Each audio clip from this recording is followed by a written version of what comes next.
ផ្លូវជាតិលេខ10ផ្លូវថ្មីតបជាប់ខេត្តបាត់ដំបងពោធិ៍សាត់កោះកុងនិងជំរុញសេដ្ឋកិច្ចទេសចរណ៍និងការដឹកជញ្ជូនឲ្យខ្លាំងក្លា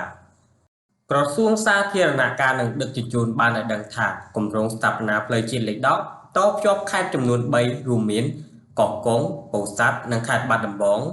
វាលវែងសំឡូតកោះកុងមានប្រវែងសរុប 198,518 គីឡូម៉ែត្រសម្រាប់ការសាងសង់បាន 97.32% គិតត្រឹមសប្តាហ៍ទី1ខែមីនាឆ្នាំ2025សមិទ្ធផលដែលសម្រេចបានរួមមានការងារផ្លូវថ្នល់ការងារស្ពាន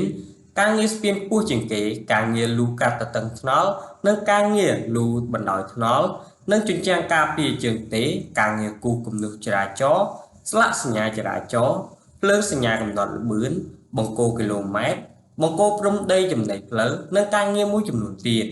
ផ្លូវជាតិលេខ10ជាប្រភេទផ្លូវក្រាស្រីក្រាលកៅស៊ូ2ស្រទាប់ DBST សាងសង់ផ្លូវរយៈពេល66ខែ